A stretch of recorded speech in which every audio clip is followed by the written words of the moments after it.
What's going on, people? It's your boy Astro, aka the Galaxy Shogun, and today is a very special day. I think I've been meaning to do this for years, actually. One of these very popular, very trendy One Piece top 30 lists, and I have gotten some good feedback on like my more critical / power scaling videos, so it's time to really put my mind, my opinion out there to the One Piece community in terms of where I kind of rank everybody for strength. Now, if you've been watching me for a long time, I think the top of the list won't be a really big surprise, but let's not spoil that. So today I am here in my new cafe, which is not open. I hope to open around this spring. I'm just doing some construction, but it was a good place to record. And I was thinking, do I just do it in my car? I prepared like this cool PowerPoint and a lot of visuals that will be going somewhere on the screen. But I was like, do I just, do a voiceover? I'm like, no, I got a whole cafe, even if it isn't finished being renovated. Which, by the way, if you're coming to Japan and you want to see some cool mountains and come to the best anime cafe in Japan, or one of the best, I won't be arrogant, but it's going to be damn good if you love shonen stuff. Stay tuned. But anyways, so, I'm making use of this space. I've been working hard on this, as well as, my other job that funds this, because, I'm not in a position to just do this. So the boy's it's gotta work. He's working real hard these days. But anyways, here comes your One Piece top 30 list. So let's go over some basic stuff. There's not too much guardrails here, but I figure we just go over it. So, I'm going to have my laptop here, and again, I'm going to have the visuals. So if you see me looking down, it's just me swapping the slide because I want to make sure I don't forget anything. And we'll try to make sure this video isn't like super long either, but if you're looking for something to do or you're at work and this video ends up being over 30 minutes, then great, because I personally like longer videos, but I'm sure some of you will get sick of my voice. So I'll try and make this pretty straightforward. So let's go ahead and get into it. So this is Astro, aka the Galaxy Shogun's One Piece Top 30.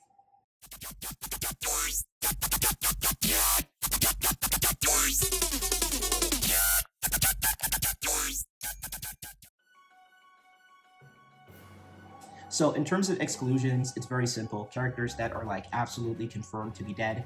And Emu, because just to make it clear, at this point, like narratively, it'd be pretty hard to argue against anyone being above Emu.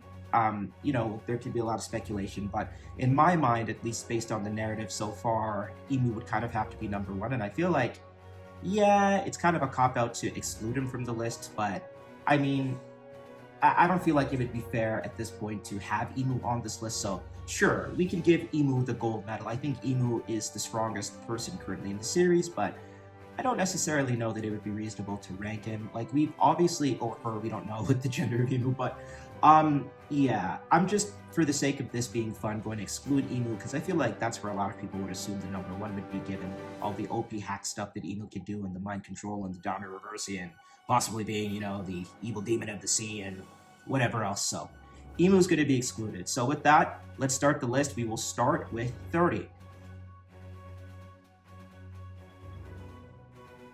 So my number 30 is actually a triple tie, and I will actually pick who the strongest out of the three are, just so we keep it pretty consistent at 30. And as the list goes on, you won't see this happening, but as I was doing this list, I found like it's kind of there's a few characters that stack up stat-wise in my mind pretty similarly. So, there'll be some pretty good justification as for this, and you're already seeing it on the screen because based on the way I've edited this. I actually had a TV here and was going to have it beside me and had this cool PowerPoint prepared. And then with these new Macs, they don't have HDMIs, and I forgot my adapter like an idiot, so we'll just have to edit some stuff in post-production. But anyways, you're already seeing what I'm talking about, and some of you are probably already clicking off of the video, but hear me out. So, number 30, we got Magellan, Impel Down Warden, we got Thunder God Enel, Eneru, and we also had Eustace Captain Kidd.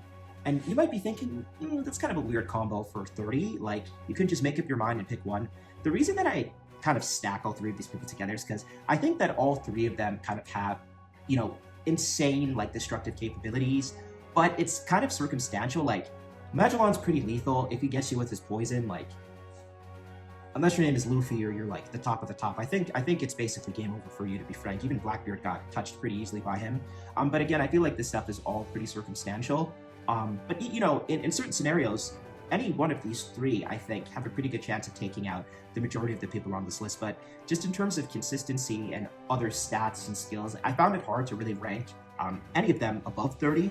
And everyone wants to shit on Kid, but that Punk is pretty insane. Like wiping out Shanks' fleet, albeit they were pretty damn weak. It's pretty insane. Like you don't want to take that face first. Like obviously Big Mom's Big Mom, but I think like if you're not, that caliber of character, it's basically going to be over for you if you take that directly. So, obviously Magellan and his poison is pretty self-explanatory why that would be, and NL's the same way. Like the bolts of lightning, Luffy just happened to be his natural enemy. I think most other opponents that can't actively avoid that, if he gets a good shot off, it's basically GG. So I'd be remiss to not put any of these three on the list. If you're going to force me to pick, if you're going to say, Astro, this is unfair, don't put 3 people at 30. Okay, fine. I'm going to actually put Eustace Captain Kidd above the other 2. Eustace Captain Kidd should have Conqueror's Haki. That doesn't mean he has, the ability to code his attacks with Conqueror's Haki, but assuming that happens one day, because again, he could also be dead, but it's not actually confirmed that he's dead, so that's why he still makes it on this list. But, it's One Piece, so I'm leaning towards him not being dead. If he were to get the ability to, do some advanced coding with his King's Haki, like, that would be pretty lethal. And damn Punk, even without that, it's just, like, it's not an attack you want to take that on. Like, if I'm going to take one attack that on, like, I think all of them are basically going to kill me, but who's going to kill me, like, what's going to be, like, complete evisceration? And I kind of feel like the complete evisceration, it's going to come down between NL and Kid. And then obviously Magellan and NL, they don't have King's Haki or Conqueror's Haki. So I got to kind of give it to Kid, even though he hasn't really shown too many King's Haki feats. But yeah, if I'm going to pick one out of the 3 for 30, it would probably have to be Eustace Kid. But I just want to give you an idea of kind of how I'm placing this list. So let's go ahead and move on to number 29. All right, so you might be a little confused here that I would put Bo Hancock above the other 3, but I think Bo Hancock probably can take it more often than not versus the other 3 that I've mentioned. To be fair, Magellan beat Luffy, like Luffy didn't really beat him, and NL should be able to hit, Bo Hancock. I wouldn't think that Bo Hancock could outspeed NL, though it's possible. She's pretty fast, but it's hard to quantify like exactly how fast Bo Hancock is. She also does have Conqueror's Haki, just like Eustace Kid. So, Eustace Kid, again, is probably going to put up the best fight out of those 3, but specifically with Magellan and NL, you could almost guarantee that they're going to fall to her charm, which is, it's kind of a cop-out to put her above them for that reason, but it is what it is. Most people in the One Piece verse, unless they have like a good control over their emotions and their lust, her Devil Fruit is going to be pretty effective against them, and as we saw in Impel Down already, it's definitely going to work on Magellan. And I think NL would probably fall for it too, though it's debatable. He kind of has a god complex, so they could be equally as I'm the best. He might. It's questionable if NL would fall for it, but aside from that, Bo Hancock has Conqueror's Haki. She also hasn't really been able to show to code it on her attacks, but I think more times than not, like, Bo Hancock is going to probably take it versus those 3. Eustace Captain Kidd, again, it's debatable. So really, with these lower positions, you kind of could swap them. I wouldn't fight too hard if someone said Bo Hancock should be 30 and the other picks that I had at 30 should be above her. But I think her Devil Fruit would almost certainly work on at least 2 out of the 3 I had at 30. I don't know that it would work with Kid. I'm trying to think if there were like any big lustful moments with Captain Kidd. And not really, like, obviously in his backstory that we did get in the anime, but we got, I think, in SBS, was that, he did love somebody. Him and Killer were both in, like, rival gangs, and I think her name is Victoria, and she actually is the namesake of the Victoria Panther ship. But, I think that they would all be susceptible, so that one's a little bit shaky, but I feel strong in that answer, because the reason that Kid even gets there, for me, because, all the 30s are pretty glass cannon-y. I think that Bo Hancock has a pretty good Devil Fruit to combat those. Well, not to combat the glass cannon. If she were to get hit with any one of the 3 of them, I think that it would basically be lights out. But I just don't think that she would. I think that in terms of like observation Haki, NL would probably be the toughest there. I think NL out of those 3 would probably have the best observation Haki. But Bo Hancock, we still need to see her go all out, but I am going to put her at 29. But again, I'm not going to fight super hard if you want to say that she should be 30 and the other should be swapped or vice versa or whatever. So let's just go ahead and move on. Number 28. So this is another double pick. And again, these will be ending soon.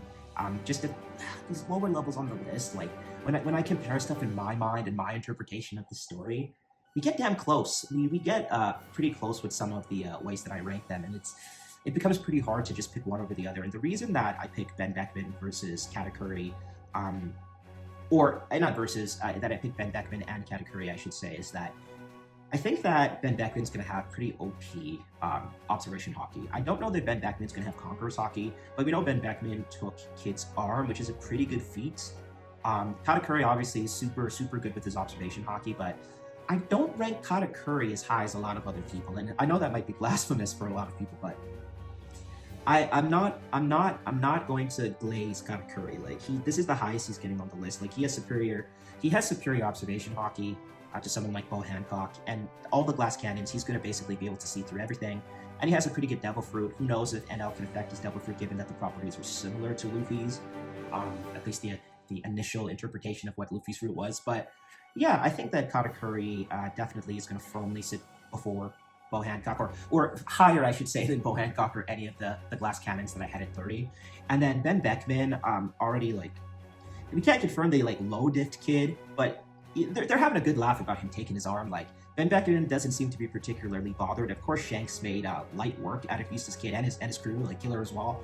But, you know, based on narrative, Shanks' crew is supposed to be the strongest. Like, I have a hard time putting Ben Beckman much higher than this, as much as I want to, being a Shanks fanboy, but I have a hard time putting him much higher than this, just because we haven't really seen much other than hearing him taking Kid's arm. And based on story and narrative, like, I think it's a pretty safe bet that his observation Haki is going to be pretty insane. We also heard that he's the smartest, I believe. He was the smartest in East Blue. Possibly the smartest in the story. I need to check that fact. But yeah, I think that his observation Haki should be as good, if not better, than Katakuri's. And he's the first commander of Shanks' crew. And yeah, I think that needs to stand for something. So again, you might be thinking, wow, this list is pretty balls so far. But yeah, it's going to be controversial is what I think. It's high power scale. So we'll just go ahead and move on. But yeah, I feel pretty confident about having Katakuri and Ben Beckman around the same level based on what we know at the moment. Because again, Katakuri, he lost to like a advanced advanced coding, not even like King's coding. Like, you know, he lost to like a pre-Rio, like, Luffy, basically. And his endurance was good, but I mean, he kind of got knocked off his game, so yeah, I'm ranking them about the same level, and I would assume as soon as we see Ben Beckman do more, that Ben Beckman will be pulling away from Katakuri in a pretty meaningful way. But as of right now, I don't even know that I want to pick between them, but I guess I have to really pick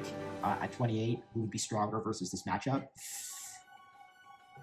Honestly, I'm giving it to Ben Beckman. I just think he's more experienced, and I think that based on his portrayal and the Red Hair Pirates and him being the first mate of Shanks, like, I think he's going to be able to figure out Katakuri pretty easily, and I think that his bullets, his Haki bullets, because he almost certainly has that, are going to be pretty OP. But I know this is, again, kind of on shaky foundation, given that we haven't really seen him use any of those advanced Haki feats. And then if that were the case, then I could go back to a character like Kid and say, oh, you know, King's coding, I should count it based on that, even though he hasn't had it yet. But yeah, this is where Ben Beckman's going based on his current feats, though I think that in the future, it's going to be a lot more OP. And again, I rate him above Katakuri because of portrayal and narrative and what he also did to Kid. So and basically the other stuff that Oda said. So enough about that. Let's move on to 27.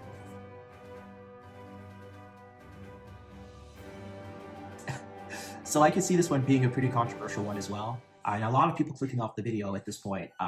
Yeah, I'm putting Marco at 27, and you're probably like, you're putting Marco above Ben Beckman and Katakuri. Like, yeah, I am actually, because Marco was going pretty well against King and Queen for a bit, and he has a pretty broken Devil Fruit, and, you know, Marco is no scrub. Like, I'm tired of this, like, Marco is weak narrative. Like, Marco was going pretty decently against Kizaru, and then obviously the Admiral fanboys always like to argue, oh, Kizaru probably wasn't trying, or something to that effect. You know how it goes, but they're always not trying, right? But yeah, Marco's performance in Marineford was pretty decent, and he's a threat. Like, he's a first commander. To be fair with Ben Beckman, we also saw Kizaru like kind of wallow in fear, which is like, again, to the portrayal of why I would put Ben Beckman above someone like Katakuri.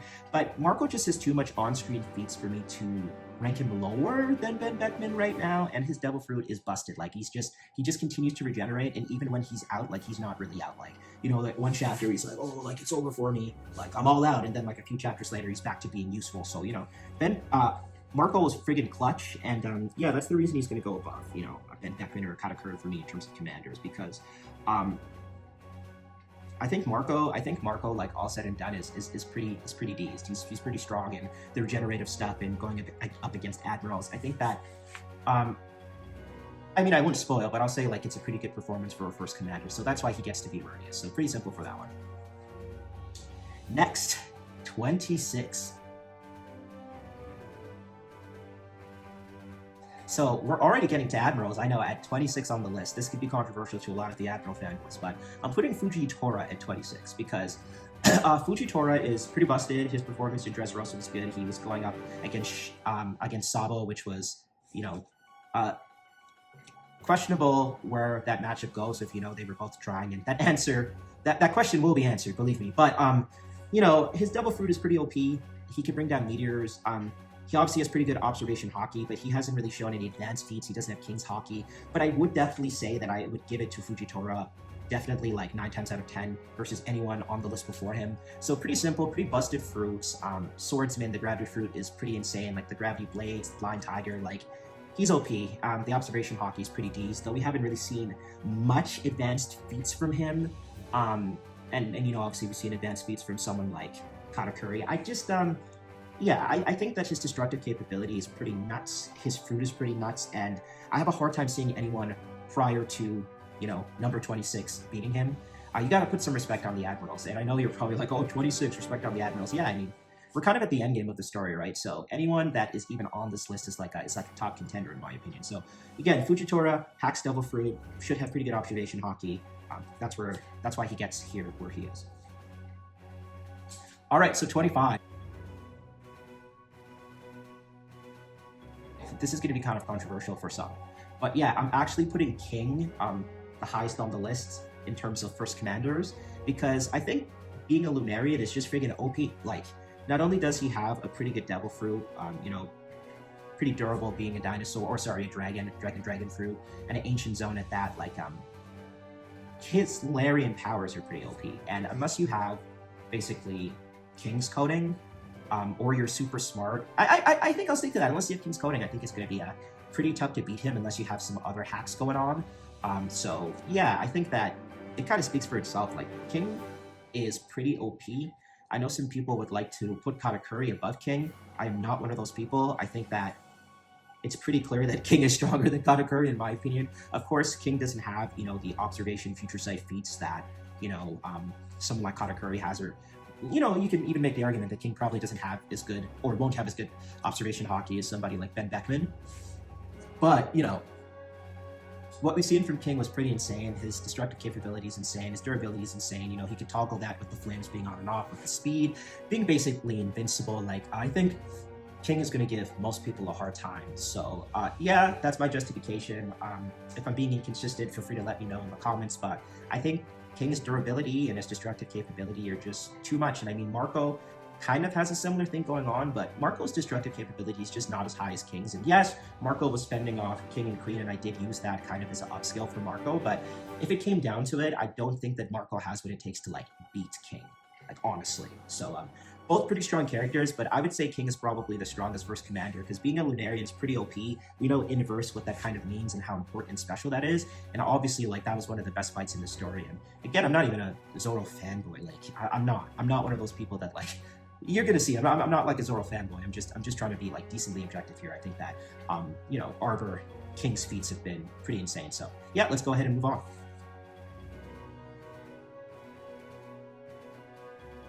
So number 24, we have Trafalgar Law. So some people might be like, wow, you rate Law that high? I do. I think Law pretty decently beats just about everybody on the list. Obviously, there's a few question marks, like with the Ben Beckmans, if they end up doing stuff later. And we know how, Dressrosa went down. He was getting handled pretty well by Doflamingo, who is not on this list, spoiler alert. And, Fujitora obviously was... If I put Fujitora above Doflamingo, basically, which again, look at my channel icon. Doflamingo is my favorite villain, so this is no shade on Doflamingo. But if I'm going to put Fujitora above Doflamingo and Law was getting his ass handed to him by Doflamingo, then you might be wondering how Law ends up this high on the list. But the reason is, Law actually, became, incredibly more OP, because he was already pretty hacks before, up to that point, relatively speaking. But his performance in Wano, are we serious? His awakening, Chrome, and Anastasia and everything that he can do, like bypassing basically defense stats. Like, I don't think that most people are going to be able to survive, you know, like a shock Willy, to be honest with you. Like, your durability's got to be pretty high. You got to be like the top of top tiers to be able to handle what Law can inflict to you at this point with his awakening. And obviously he's grown a lot since Dressrosa. So yeah, Law has a pretty OP Devil Fruit. He does not have Conqueror's Haki, so I can understand why some people might be like, huh, why do you think that he would beat someone like King? Well, he has hacks with his Devil Fruit that basically operate, no pun intended, operate, no pun intended, that kind of operate like Conqueror's Haki. So that's why Law's going to go here. I don't think that many people should have a problem with this, but again, feel free to rip me to shreds if you think his placement is far too high in the comments. So let's go ahead and move on.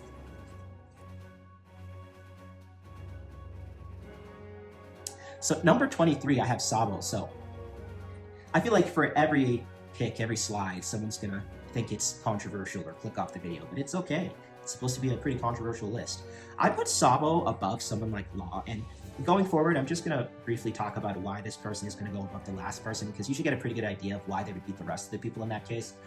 Because again, these matchups are situational. Sometimes there might be a lower number person that can do decently well against the person, but you know, it's going to make a lot more sense to just kind of directly compare the last person, and then if there's any big exceptions, we'll kind of touch on that. But Sabo, yeah, this is me saying he beats Fujitora for sure. And I did allude to that earlier, like, Sabo fought him pretty evenly. And I thought to myself, like, I think this would be, like, a pretty high-diff fight between, like, Sabo and Fujitora, or even somewhere in, like, Sabo and Law at this moment. And, you know, if Law gets off a shock Willy, or, you know, some of the other people on the list that are glass cannons, I think Sabo could lose. But generally, I think Sabo has advanced. He has Ryo, like, we saw what he did to the ground with the I think it was the Dragon's Breath. He has the Dragon's Claw, and then he has the Ryu no Ibuki, which is the Dragon's Breath. And I think both of them are basically Ryo type attacks, like advanced arm and Haki, and I love that move. But yeah, I'm not trying to wank Sabo too much, but I think that Sabo has a pretty OP Logia. Obviously is you know, the Meta no Mi, which Ace had, so that's pretty cool. And I love fire, so you know,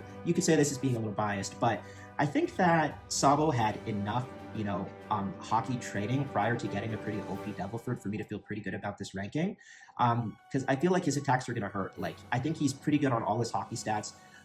He was able to basically use his fruit pretty effectively as soon as he got it, which shows he has pretty good battle IQ.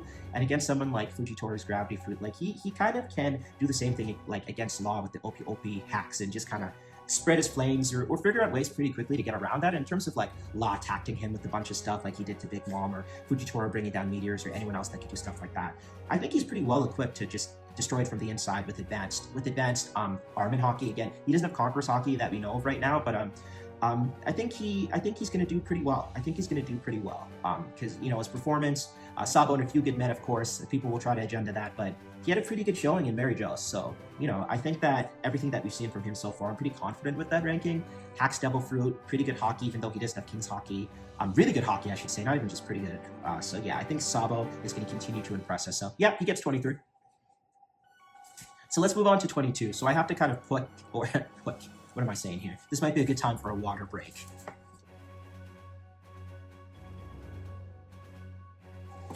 Okay, so 22 is the Holy Knights. And they've been getting a lot of slack based on Oda kind of negging them with feats. Basically anytime that they're involved in the story as of late, it's like, Oda, like, you fucking hate these guys. Like, I don't know. But I personally still rate the Holy Knights pretty high. Like, they're on this top 30 list.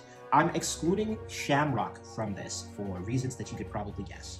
But I think that I'm pretty comfortable ranking the general strength that the Holy Knights, given the hacks and regenerations that they have as a collective, at number 22, with the exception of Shamrock, because he has some more things going for him.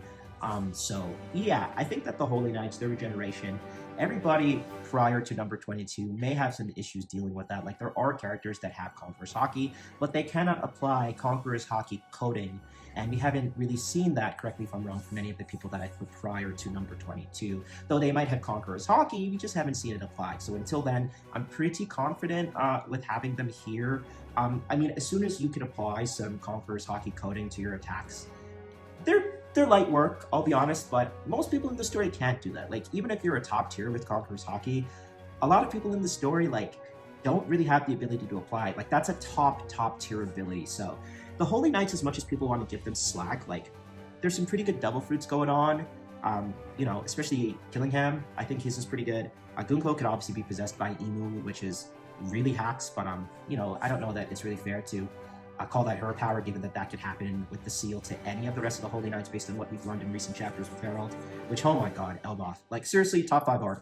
But anyways, yeah, I won't ramble on too much. I think that they're going to get 22, because anyone below them is going to really struggle, and I'd probably give them at this point, unless another solution comes out for fighting them, which is probably going to happen.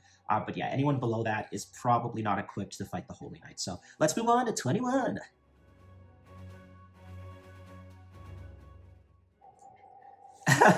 So yeah, Dragon. There's been a lot of implications about his Haki prowess, and Haki being Conqueror's Haki, that is, being kind of hereditary. And people like Akainu and other Marines, oh, of course, like Luffy is Dragon's son and Garp's grandson, and that's why he has Haki. So chances are that Dragon actually has. Oh, sorry. Chances are that Dragon has Conqueror's Haki, and though we haven't really seen him do much, and up until fairly recently, I was basically a pretty good advocate of Dragon slander. He's a pretty righteous guy based on what we've seen on the backstory, and that's not enough to rank you 21 on the list, but I have to, based on the portrayal, rank him at least this high. And as much as I'd want to say that Sabo could be as strong as him, I just think that that would be foolish to really say at this point, even though we've seen more from Sabo. Like, it'd be hard to believe that Dragon, like, we've seen Dragon do the stuff in Logtown with the wind and his portrayal and being the most wanted, dangerous person in the world. And we know that that might not have everything to do with strength. Like, I personally am of the belief that even before, when I thought Dragon was a scrub, that he probably is going to have the highest bounty, but I think that he's going to have a pretty hacks fruit, and I think that his Haki is going to be OP, and I think that the reason that Sabo has such good advanced Haki skills, especially with, the Dragon's Breath technique and the Dragon's Claw technique, that he probably got that from Dragon. And, Ivankov, the Glaze, and the Marines, like, everybody respects this guy pretty highly and fears him pretty well. So, again, I don't like blind placings on this list, but this is as high as Dragon could comfortably go for me. And I think that this is a fair ranking. Some people would say he should go higher, or some people would say he should be much lower because we don't really have much feats. But this is where he is in my list, in my mind. So there we are.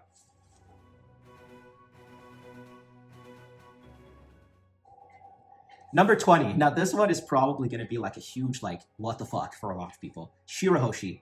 Shirahoshi is comfortably going here because she's an ancient weapon. Short and sweet.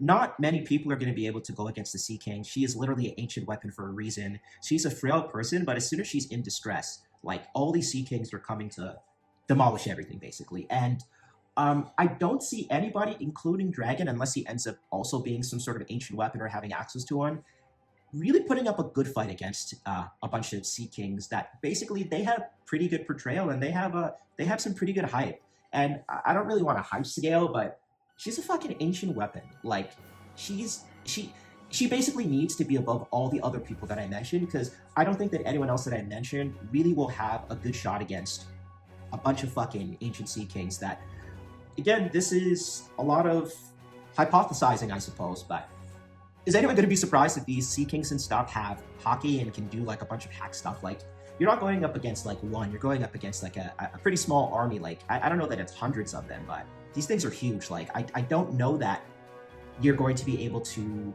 go up against the army of Sea Kings unless you're, like, the top of the top tiers. And even with the Holy Knights with regeneration and, other people that have pretty good durability, I do not see them winning, especially if it's underwater, because, if you have a Devil Prince underwater, then she could technically be, rated much higher, but assuming that she can just summon them and these Sea Kings have the ability to breathe on air, which, again, is somewhat of an assumption, but she's an ancient weapon, short and sweet. She's coming in at 20. If you disagree with that, don't really care, because I think that it's pretty logical to say that an ancient weapon would be pretty damn strong, especially considering we've seen sneak peeks of this during Fishman Island, which, by the way, video coming out, Fishman Island is actually a great arc, and I rewatched it recently with Rice and Ginger, watched the reaction, and every time I watch Fishman Island, my opinion of it just goes up and up. It's a very underrated arc, and there will be a video on that coming soon. But anyways, 19, let's go.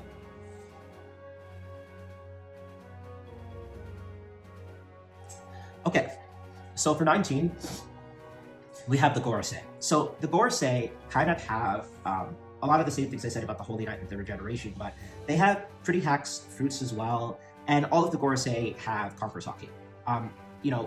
Garling joined it, and we're going to exclude Garling for the same reasons kind of that we've excluded Shamrock, because I think that it's fair enough to I think that it's fair enough to kind of make a distinction there. And again, sorry that I had to do that on camera, but I drove here. My cafe's kind of cold. I'm in a jacket. I'm too lazy / cheap to put on my heating right now. I'd have to go run and get some kerosene because, you know, a bunch of other stuff. So excuse me that there might be a little drip or I'm wearing my jacket, but your boy's got to stay warm. Anyways, so the Gorosei, they get this ranking because I do think the Gorosei could put up a decent fight. Like, should I be ranking them as a collective? Like, it was all the Gorosei versus Shirahoshi's powers and the Sea Kings. Yeah, I think they win.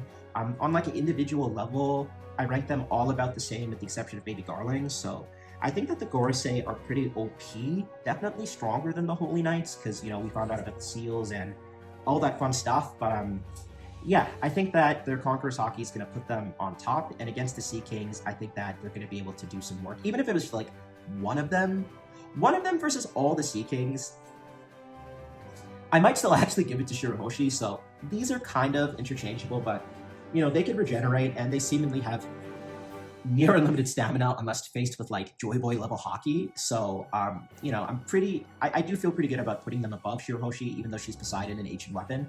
So yeah, that's basically why they're going to go there. And I don't think anyone lower on the list is going to be able to really in a meaningful way fight the Gorosei. I mean, Sabo was able to escape, but fighting any one of them head on doesn't have Conqueror's Haki, and now that we know that that's kind of the key with the Conqueror's coding to taking the Holy Knights, and I think, you know, the Gorosei are kind of on a different level even from that, because not only do you need like Conqueror's Haki coding, like you need strong Conqueror's Haki coding, like Joy Boy level or something to that extent. So yeah, let's go ahead and move on.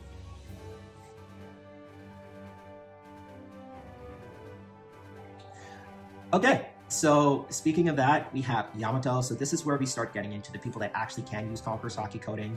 So we have a mythical zone, busted, ice abilities. She has basically every type of advanced Haki. She doesn't have future sight, so that might be like her lacking point, her observation Haki, but she could use like advanced coding, like emission with her attacks, though you could argue that that was part of her devil fruit, but obviously we see during the fight versus Kaido, she has pretty good command over Ryo, and she can also like do emission type blast attacks with her armament Haki / Conqueror's Haki and the coding. So Yamato is pretty freaking strong.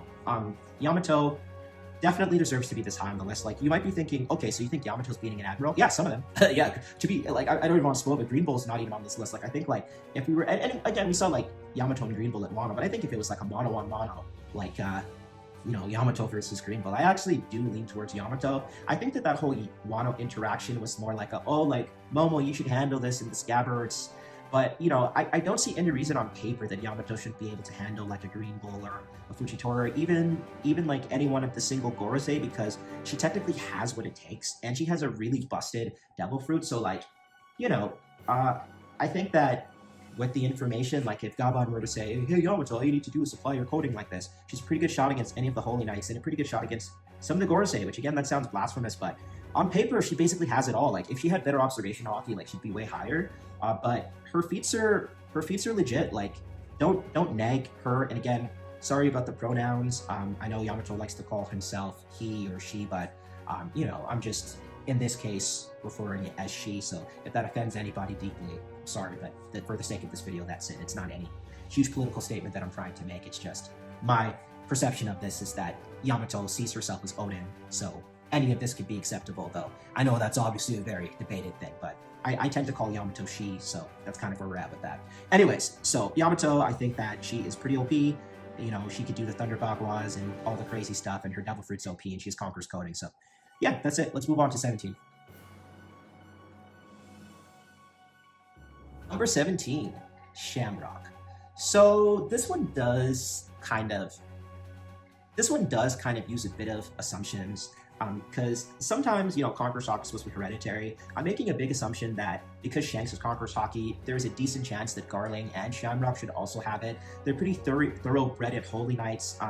Garling obviously is supposed to have some pretty good portrayal, and maybe he'll show up on the list, maybe not, we'll see.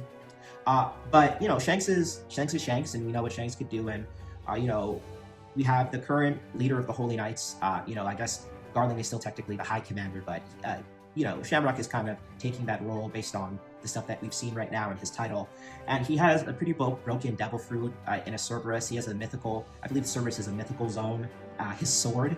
So yeah, I think that Shamrock is probably going to have Conquerors. And again, I hate to really say I think that's high on the list, but I feel like 90% confident he's gonna really have that. He's gonna have some Conqueror's coding or that ability, or if it basically conquers Haki, just because if it is hereditary, then it'd be fair to assume that Garling, especially Garling's on the Gorsei, and all the rest of the Gorsei have, conquers Haki now. So, yeah, I am going to put Garling rather high because he has the regen, he has a busted Devil Fruit. Him himself could even have a Devil Fruit. Like, his sword has a Devil Fruit, but don't be surprised if he's like Loki and he also has, like, a Devil Fruit himself.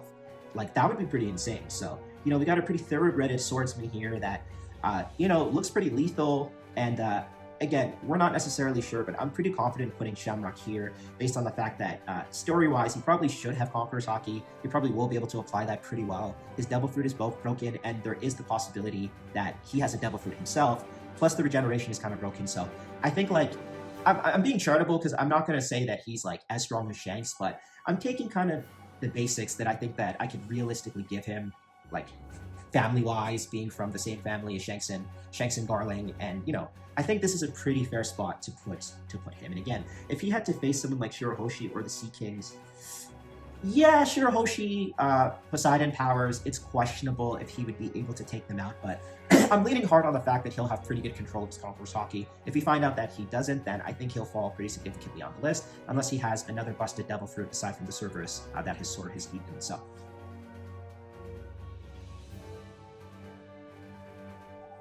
Next is 16.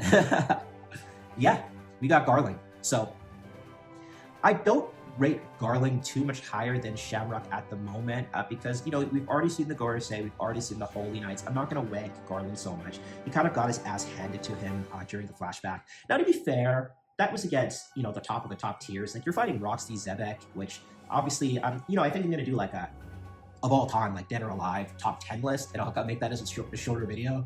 But, it's if you're going against someone like Zebek, like, yeah, I think most people in the verse are going to get their ass handed to them. So a lot of people that are using this as like a major neg towards Garling, like, is that fair? Probably not. He's a part of the Gorisei now, so, that should be a buff. I think that being part of the Holy Knights, he was already pretty powerful with the seal, and he already had, like, their generation, but it's a mega buff, getting the final, I think, the Deep Sea Abyss, and becoming one of the Gorisei. So, obviously he has that. He's a bit older, so you can see that as a neck, but he's also immortal, so I don't know that age will really be affecting him with the Inu Abyss hacks at this point, so... yeah, very questionable, honestly, what he's going to do. He might fight Dragon. Dragon might end up, taking him to Pound Town, and then I have to put Dragon higher than him. But for now, yeah, he's on the Gorisei regeneration, hereditarily connected to Shanks, who has pretty busted Haki. So, gotta put him pretty high. I think if Garling's going to get taken down by the Revolutionaries, I don't know that I see it being a one-on-one. But if Dragon does take him down one-on-one, then I'm going to give Dragon that W, and then we revisit it, and the list will be different. But as of right now, I think that Garling will kind of separate himself from the rest of the Gorisei and be that high. I don't think Garling has a Devil Fruit, but I think that similar to Shanks, and possibly Shamrock, if Shamrock doesn't have a fruit either, that his Haki ability and skill is what's going to really set him apart. But again, we did see him kind of get thoroughly embarrassed by the top of the verse in the flashback. But again, that's the top of the verse, so we kind of got to put it in context, right? That loss is not like he lost to like a weak person, so to speak. It was friggin' rock. So 15.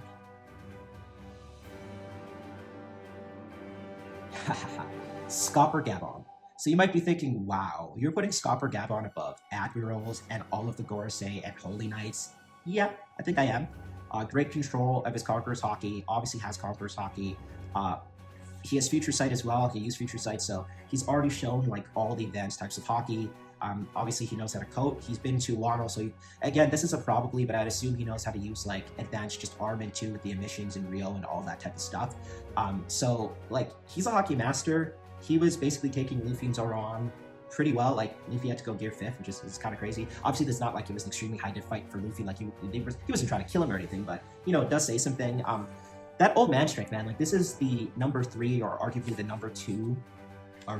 Of the Roger Pirates, and he has been kicking the butts of the Holy Knights and immortals like that for a long time, as we found out recently that they've been coming for Shanks, and the Roger Pirates have been putting them down for a long time. So I don't think much people should have a problem with this ranking. Like he has advanced all types of Haki, including Future Sight, including advanced, being able to coat with King's Haki. So yeah, Scopper Gabon, you know, what's really not in his favor is his age, I suppose. But this guy's the Mount Eater, and his wife's hot and a giant, so like, you know, that's kind of a W. You gotta give him some points for that. But yeah, he's definitely getting 15 on the list. And from here, I think we could kind of speed up a bit more with the explanations because it'll start to be a little bit more self-explanatory now that we're getting to like the tops, you know.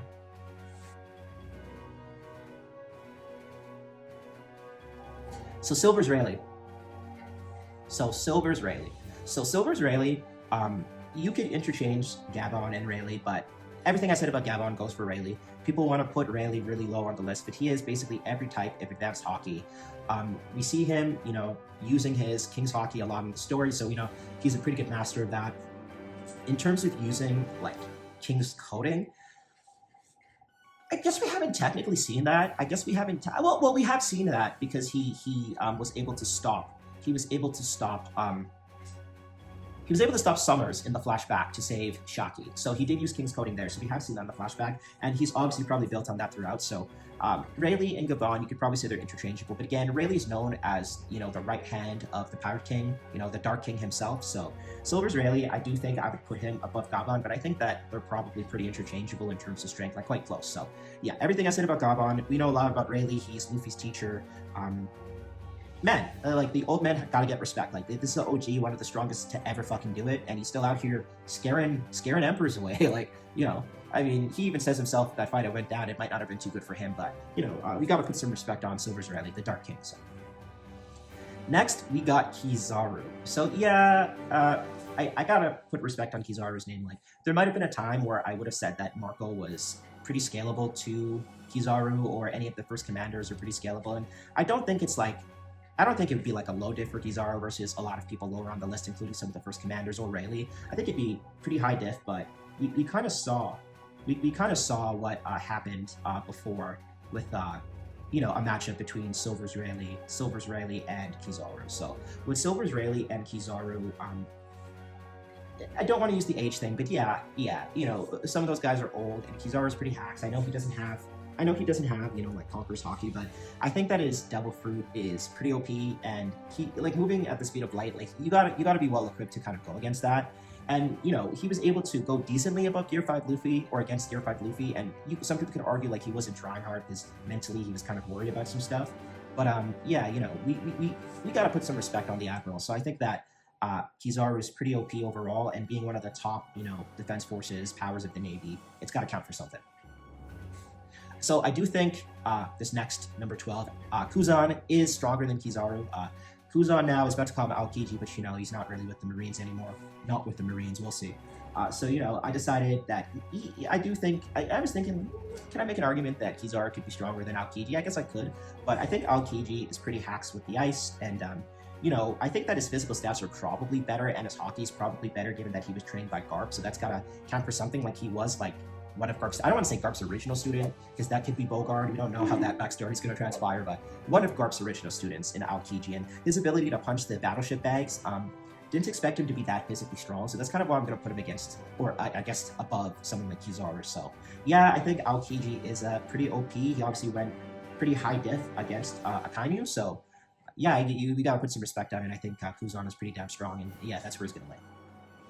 So number 11, speaking of Garp, Garp in his prime is like one of the strongest characters ever. Like, he would be top 10 strongest of all time. But if we're just talking current Garp strength, like, probably the best, like, DC, like, destructive capability, like, feat we've seen. It was like a nuke going off, like his Galaxy Divide and his Galaxy Impact. So that's definitely got to count for something. But, you know, he's older now. He does have pretty good durability, still being able to let off the Galaxy Divide after he was stabbed by Shiryu, and going up against Aokiji. That's why he's gonna, you know, get above the Admirals even still. With some people, like, would say, oh, he's slow and old, like, that's crazy. But I think if it was like a one-on-one and he was like really like going up against any one of the Admirals one-on-one and trying, I think he'd be able to pull it out, even with the lack of stamina he may have in his old age. Slow and old, as some people would say, but I'm putting respect on the hero of the Marines. Like, Garp is insane.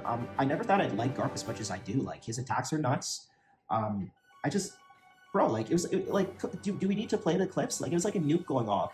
like what he did, what he did to Full Aletta Island. So I think that Garb's Haki feats, like his advanced Haki feats, are some of the best we've seen, if not the best we've seen, minus the flashback, which also includes him. God Valley also includes crazy Conqueror's Haki, like infusion feats. Like, dude, I'm very confident in placing him here. If you think that this is crazy, well, you're crazy. Like, this is like a pretty, I think this is a pretty fair spot for him based on what we've seen from him, even in his old age. And again, it's not confirmed that he's dead, so that's why he's going to be on this list. Number 10. So I could see people's eyes exploding. After all that, I'm going to put someone that doesn't have confirmed Conqueror's Haki above him. Sanji, by Sanji's birthday, which is in March. Sanji's birthday is March, just like mine. My birthday is March 27th. By the end of March, our birthdays, and I'm not just doing this because Sanji's like my favorite Straw Hat, he's going to have Conqueror's Haki. It's basically confirmed, in my opinion, narrative-wise. Gabon has Conqueror's Haki.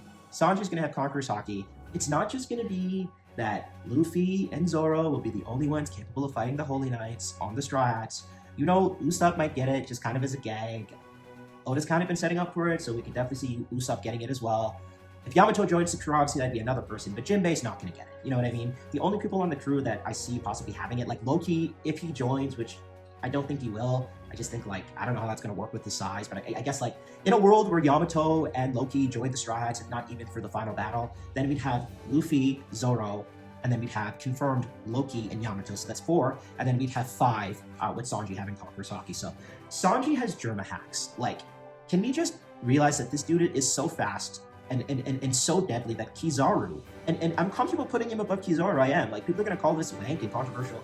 It's just clear as day. Like, Kizaru was dumbfounded. Like, you can make the argument with the, whoa, Ben Beckman, that Kizaru was joking. Kizaru, I've never seen Kizaru so serious, with the exception of maybe when he was, like, cussing out Akainu for, you know, calling him a sandbagger. But, you know, he was in legitimate shock. He's like, Sanji, like this guy was able to deflect my attack like that? Like, Sanji with the Germa hacks is no joke. Not only can this guy move so fast, you basically can't see him with the naked eye, this guy can be crushed bones to pieces and just go, like, just fucking transform himself back into place. Like, people really, really, really like to downplay Sanji just because of the gags and stuff like that, but now he has his blue flames with Ifrit Jamba. He has crazy durability, crazy defense, crazy speed, and the Conqueror's Haki's coming. Like, I feel like over 90% certain that by the end of March, by the end of this arc, you boys said it first, like, he's gonna have it. Like, I'll put my money on it by March. Like, if I could have poly-marketed it, I would have. Like, it's gonna happen, and he's gonna be the mirror of Gabon. You know, it's pretty clear that him and Gabon are gonna basically be the mirrors of each other, given that he's gonna be, you know, the left-hand man, you know, the wings of the Pirate King, so to speak. So with Luffy, so yeah, I am confident saying that Sanji's gonna be able to handle everything. Now, obviously, Sanji versus like a Bow Hancock or Shirahoshi, those are special matchups. Sanji's not gonna be able to beat women in general, but in a world where, you know, we're just comparing stats and capabilities, yeah, I am comfortable putting Sanji this high, and this is gonna be controversial. This might be one of the most controversial ones. So. Number 9, Verona Zoro. So, Zoro, I like Sanji's fighting style more than Zoro, and I generally like Sanji's character more than Zoro, but Zoro, what he did against King, and, you know, King of Hell with the Conqueror's coding, even though he doesn't have full control, and Emma, which is a buff if we're just being honest, he's pretty insane. His stamina is pretty good too, so I wouldn't say that his stamina is as good as Sanji's, but, you know, his durability, nothing happened, like, it's got to count for something. Like, and now Sanji with the Germa hacks, it's definitely pretty debatable, but I think that Zoro's damage output just at the moment, even with Sanji having Ifrit, I gotta kind of give it to Zoro, but just by a little bit. Like, it's not like a large difference, I think, but yeah, I think Zoro pretty handedly handles any of the people up lower on the list, and yeah, it kind of speaks for itself. Zoro's a beast. He's only going to continue to get stronger, so that's where I put Zoro.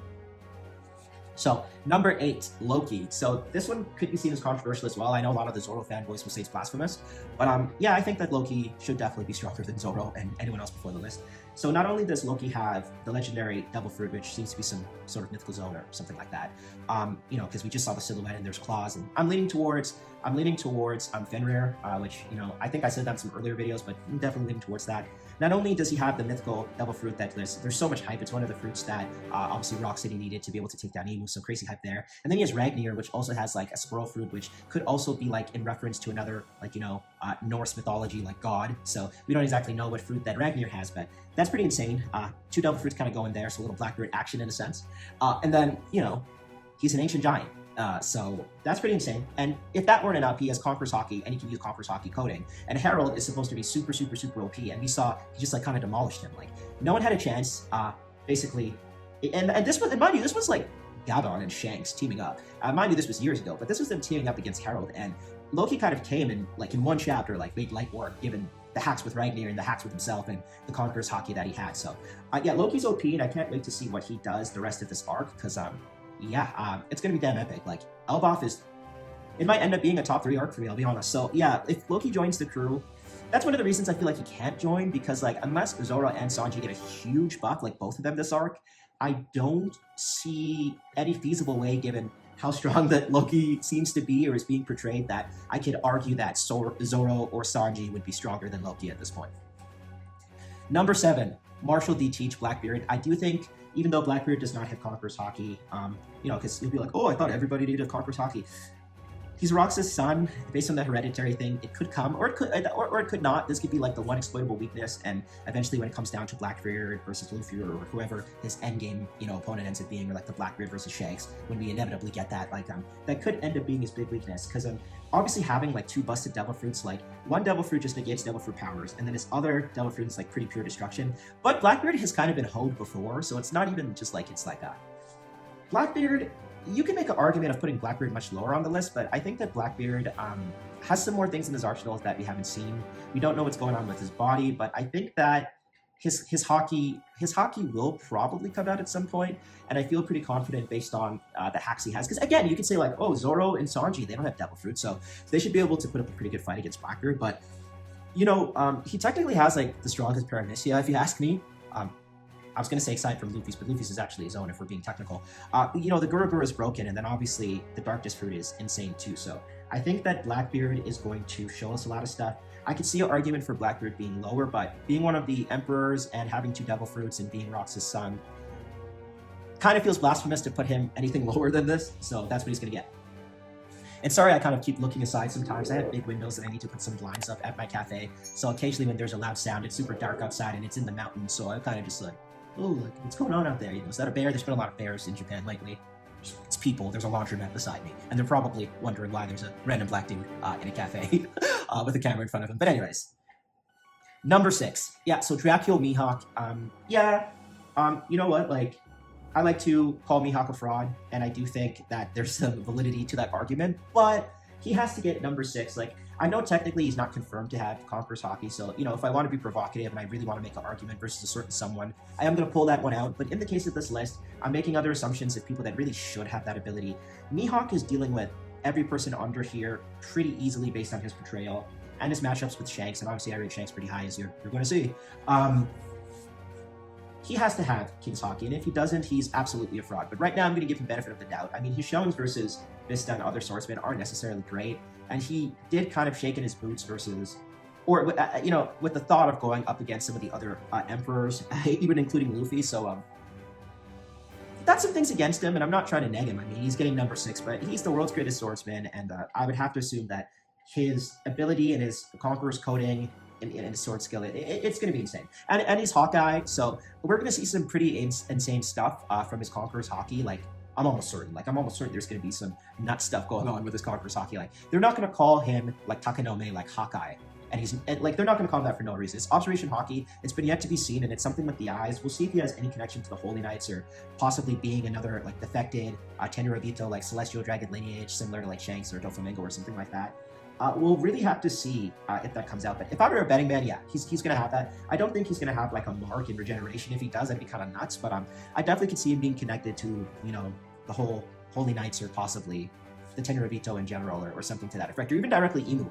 He could be a descendant given the eyes. Like, there's only a few characters, being Zunisha, Imu, that kind of have like that Rinnegan type of effect. But yeah, I got to give it to him based on portrayal. But if I really wanted to be a douche, I could probably put him lower, because there are a lot of things that go against his legend, but he's gonna safely get 6 because he's had pretty good matchups with Shanks, and I'm expecting a lot from him. And if Oda ends up like actually just like making him a fraud, then that'll be really unfortunate, because I'm never gonna let it go.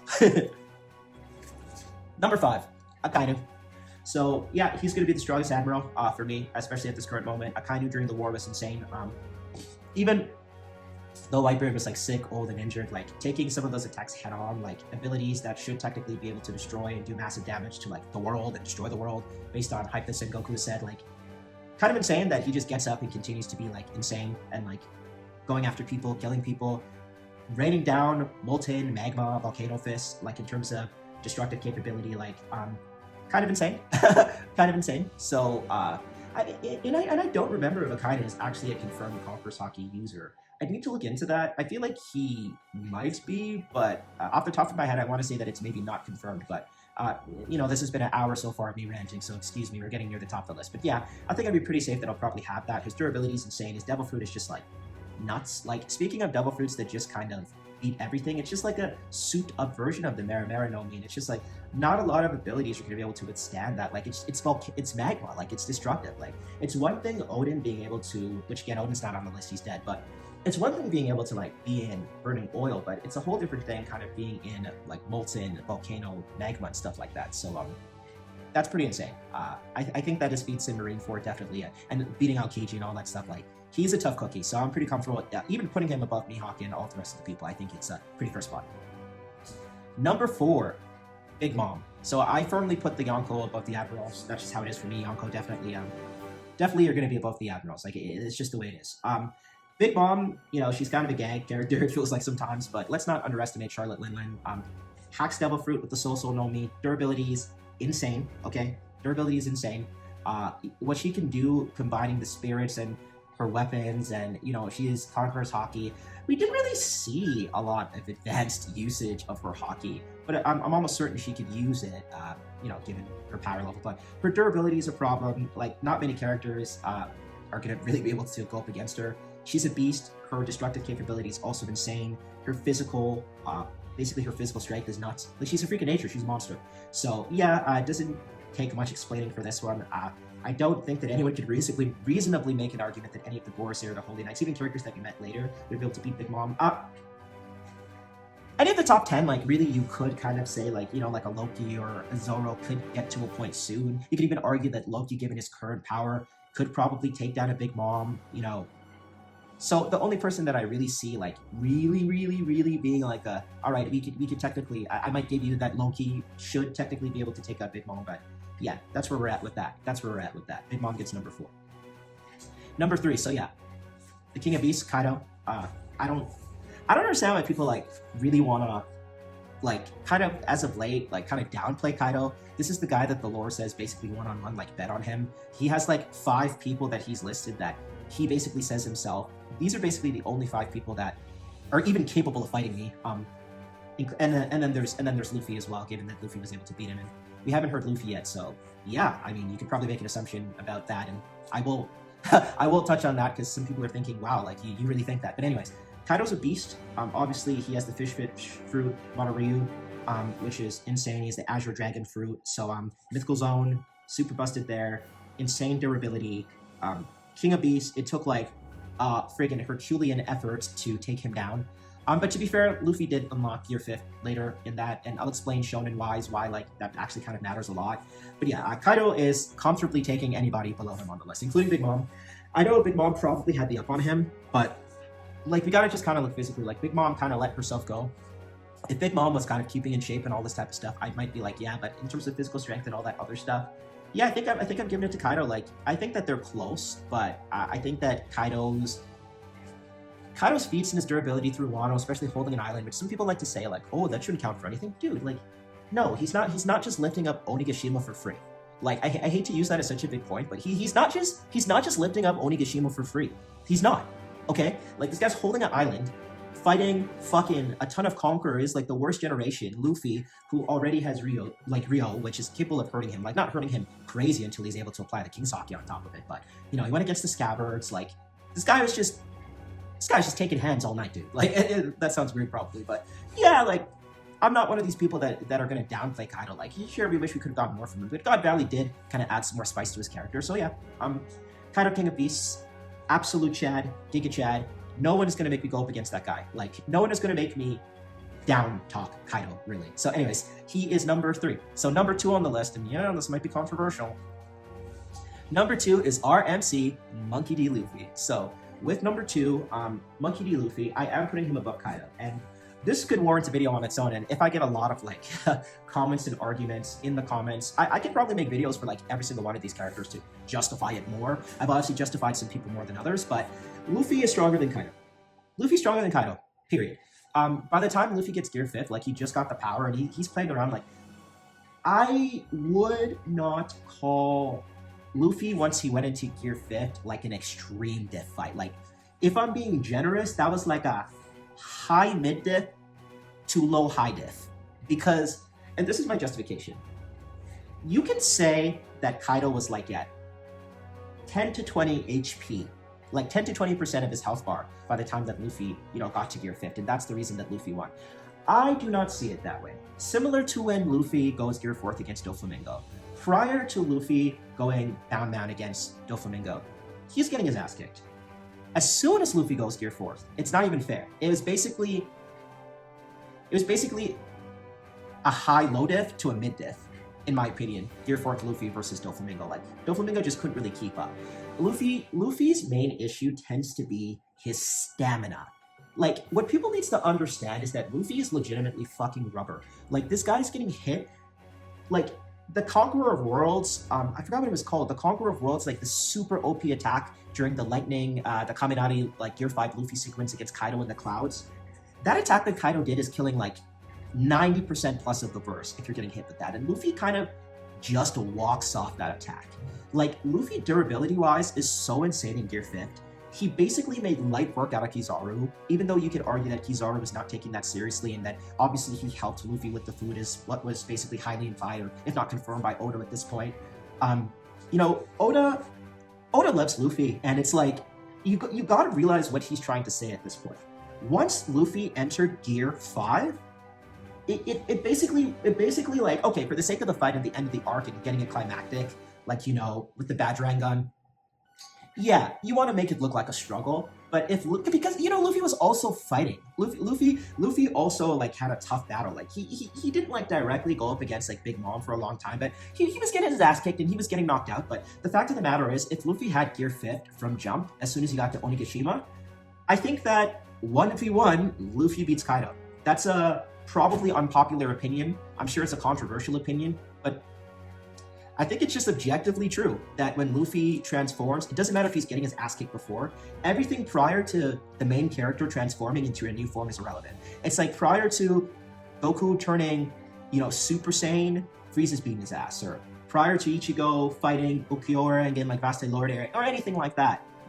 This is just kind of how it goes for Shonen. And I am confident, and I'd love if I could get on video and video call and debate this. I love to debate, so let's debate. Luffy is absolutely stronger than Kaido and would beat Kaido one-on-one in my eyes, because Luffy was toying with him, and yeah, he was also getting a handle of his power, so I don't want to make too much excuses. Like, Kaido's obviously still super strong, but I think that Gear 5, it's the most ridiculous power in the verse, as said by the Gorosei. Like, it's a god fruit, dude. Like, let's be realistic. Like, god of the verse fruit with our main character. Like, I don't know what else to say. Like, you got like all the Looney Tunes action going on. So Luffy is comfortably going above any other person on this list. He's the main character and will probably be the strongest person ever by the end of the series, especially if he like takes in the Mother Flame like people are thinking. But again, I'm basing this on current power. He has future sights, all types of advanced armament, and King's Coding. He just learned the secret to fighting the Holy Knights. He has a God Devil Fruit, which is likely like the most busted, if not one of the most busted in the series, like the Sun God Nika. Like, he's being like one of the direct comparisons to the original Joy Boy and to the Sun God. Like, yeah, I'm comfortable putting Luffy here. All right, so number 1. Is anybody surprised, really? Is anybody surprised, really?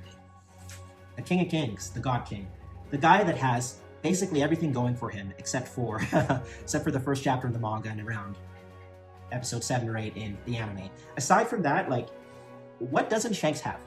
Shanks is number 1. Shanks is the God King. If you've watched me a long time, there should be no surprise. Shanks is just him. Shanks is just him.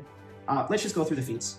So in terms of Future Sight, blows out of the water basically any other Conqueror's Haki feat we had. This guy That's So Raven, like 30-second, like just DVR'd into the future. Just fucking T-bowed it. Just like insane stuff. One taps Kid and Killer, like just a freebie, just taps him out. Wi-Fi Hakis. So again, this is just Conqueror's Haki. This isn't like an attack. Like this is just emitting his Conqueror's Haki. Like his Conqueror's Haki is so strong that it physically hurt the presence of Whitebeard ship. He's so strong, he came to the war, and all the top tier said, yeah, I think I had enough. Mihawk just walked away. Shanks is over Mihawk. Just, sorry if you're a Zoro fanboy or a Mihawk fanboy. There's no way you could argue at this point of the story that Mihawk is beating Shanks. I mean, who's the better swordsman in terms of pure skill and the way of the sword? Yeah, Mihawk. The stories confirm that. But that doesn't necessarily mean full strength. Like Shanks, I would give Garp the best Conqueror's Haki feat, with the exception of the stuff we saw versus, Emu-possessed rocks in the flashback. Like, in current story, I would say it's between Garp and Shanks for best Conqueror's Haki, advanced Haki feat. What he did with, the Kamusari, which again, only him and Roger have that move, the King of the Pirates. Shanks is busted. He has Holy Knight lineage. And bro, like, even if, like, you want to say that his Kamusari was not as good as Garp's, when Emeth on Egghead untied the knot, and you know where I'm going with this, I'm sure. When the knot was untied, Dory and Brogy compared Joy Boy's Haki to one person's. That person's name was Shanks. Shanks. Bro, what are we doing here? What are we doing here? Oda loves this guy. Me and Oda are on the fucking same page with God King Shanks. I would debate anybody for as long as it takes. And I'd look for any reason, aside from Bulkra, he also Zoro to a Sea King, Sea King level. Like, okay, Oda's changing some stuff narratively. First it was like a bet on the future. I'm sure the whole mark of the, emu thing that he had, that was probably not in Oda's mind when he first had that happen. But, stories evolve, and I don't necessarily have a problem with it. It's possible that we even see his arm grow back if Emu decides to possess Shanks, but I think it's just like an actual possibility, which is a little scary now, later in the story. But Shanks, based on everything we've seen, he's knocking out Admirals, like making Admirals run away with Wi-Fi Haki. He's fucking Tebow, That's So Raven, looking into the future sight Haki feats. He's advanced Conqueror's Haki, like laying it on his sword, fucking taking out Yusa's Kid, which Yusa's Kid, he was definitely out of his depth trying to go up against Shanks directly, but I mean, he's not a weak character. Like, he did just have a pretty good showing against Big Mom, and his damn punk is no joke. And Shanks did understand that. Shanks is just so busted. How do you beat somebody that just knows what you're going to do, like, that much ahead in the future? And then he could also kill your observation Haki, and then he could just kill you because his Haki is just so destructive and pervasive. It's just like, Shanks is number one. So that's over an hour of me ranking, and I drove all the way here so I can do this, so I can speak on it, and then I gotta edit because I was dumb and I forgot to bring all the right equipment to have it on my screen. But yeah, that's been about an hour plus. That is the Galaxy Shogun Astros One Piece top 30. So yeah, as this year goes on, this might change, and this will be a yearly occurrence, and I'll be able to do it with my full podcast setup later. I do have like a full room there where I'll have games and board games and like the actual seating / class area for this cafe, because I do have a pretty good floor plan here. But yeah, construction stuff's to come. But if you made it to the end, thank you so much. This is an hour 20 minutes, so I hope that this makes up for the lack of content lately. Lots of content coming, even though I'm busy. My schedule is a little bit more defined now, so we'll be fitting in a lot of videos and a lot of fun stuff coming this year. Again, Happy New Year to everybody, and if you have not already subscribed, please do it. If you think anything I said was crazy or my ranking, please let me know, and if you made it to the end of the video, I appreciate you. Like the video, comment. It's been your boy Astro. I'm cold. I got a headache. Peace out.